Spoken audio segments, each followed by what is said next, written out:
ऋषभ पंत के फैंस के लिए एक बहुत बड़ी खबर सामने आई है दोस्तों, क्योंकि इंडिया ए और साउथ अफ्रीका ए के बीच खेले जा रहे दूसरे अनऑफिशियल टेस्ट मैच में कुछ ऐसा हुआ जिसने सबको एक पल के लिए डरा दिया।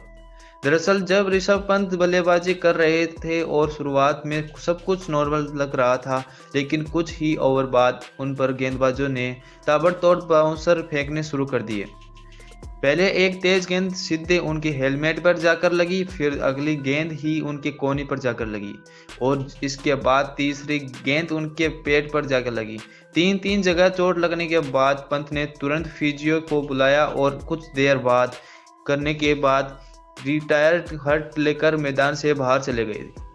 ये नज़ारा देखकर मैदान में मौजूद सभी दर्शक और टीवी पर देखने वाले फैंस एक पल के लिए सन्न रह गए, क्योंकि सबको वो दर्दनाक साल याद आ गया जब दिसंबर 2022 में ऋषभ पंत का भयानक कार एक्सीडेंट हुआ था, जिसमें वो बाल बाल बचे थे और करीब 1.5 साल तक क्रिकेट से दूर रहे थे।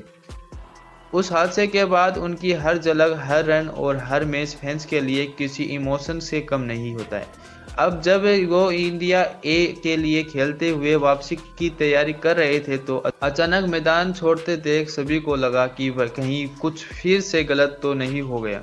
लेकिन दोस्तों, राहत की बात यह है कि बीसीसीआई के सूत्रों और टीम इंडिया के मेडिकल स्टाफ के मुताबिक ऋषभ पंत को इस बार कोई गंभीर चोट नहीं लगी है। हाँ, उन्हें 3 अलग अलग जगह पर गेंद लगी है, जिसने थोड़ी सूजन और दर्द जरूर हुआ है, लेकिन किसी भी रिपोर्ट से फ्रैक्चर या गहरी चोट की पुष्टि नहीं हुई है। फिजियो टीम ने उन्हें कुछ दिनों का आराम दिया है और फिलहाल उनकी हालत पूरी तरह स्थिर बताई जा रही है। अब बात करते हैं उनके अगले प्लान की।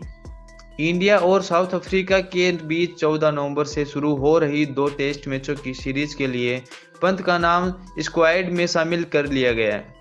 सिलेक्टर ने उन्हें विकेट कीपर बल्लेबाज के तौर पर चुना है और टीम मैनेजमेंट भी उम्मीद कर रहा है कि वो फिट होकर सीरीज के पहले टेस्ट में से ही पहली पूरी तरह तैयार हो जाए। हालांकि अंदरूनी रिपोर्ट्स ये भी बता रही है कि पंत का वर्कलोड थोड़ा मैनेज किया जाएगा, मतलब हो सकता है कि पहले मैच में उन्हें सीमित रोल दिया जाए। हालांकि अंदरूनी रिपोर्ट से यह भी बता रही है कि पंत का वर्कलोड थोड़ा मैनेज किया जाएगा, मतलब हो सकता है कि पहले मैच में उन्हें सीमित रोल दिया जाए ताकि कोई रिस्क ना लिया जाए। पंत खुद भी अपने फिटनेस को लेकर बेहद सीरियस हैं और उन्होंने हाल ही में इंटरव्यू में कहा है कि वो अब पहले से ज़्यादा फिट महसूस कर रहे हैं और क्रिकेट में दोबारा खुद को साबित करने के लिए पूरी तरह तैयार हैं। लेकिन अब ये चोट लगने के बाद उनके फैंस को भी फिर से थोड़ा नर्वस हो गए हैं कि कहीं उनकी रफ्तार फिर न रुक जाए। वहीं टीम इंडिया के लिए ये वक्त बेहद अहम है, क्योंकि वर्ल्ड टेस्ट चैंपियन के पॉइंट्स दांव पर हैं और पंत जैसे आक्रामक खिलाड़ी की ज़रूरत टीम को हमेशा रहती है। अगर वो खेलते हैं तो टीम को बैटिंग में एक बड़ा फायदा मिलेगा, क्योंकि पंत की बल्लेबाजी दक्षिण अफ्रीका पिचों पर हमेशा खास रही है। याद दिला दूं, 2021-22 की टेस्ट सीरीज में भी उन्होंने सेंचुरी और केपटाउन में धमाकेदार पारियां खेली थी। वहीं दूसरी ओर उनके रिप्लेसमेंट के तौर पर केएस भरत और ईशान किशन जैसे विकेट कीपर भी तैयार हैं। लेकिन पंत की बात ही कुछ और है।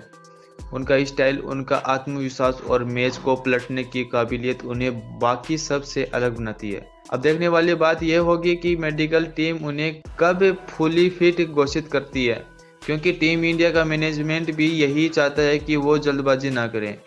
अंदर की खबरों के मुताबिक उन्हें अगले कुछ दिनों आराम दिया जाएगा और अगर सब कुछ ठीक रहा तो वो नेट्स में दोबारा प्रैक्टिस करते दिखाई देंगे। वहीं सोशल मीडिया पर भी फैंस लगातार उनका सपोर्ट कर रहे हैं और get well soon Rishabh trade कर रहा है। कुल मिलाकर बात साफ है कि दोस्तों, ऋषभ पंत की चोट उतनी गंभीर नहीं है जितनी शुरुआत में लग रही थी। वो ठीक है और उम्मीद की जा रही है कि वो साउथ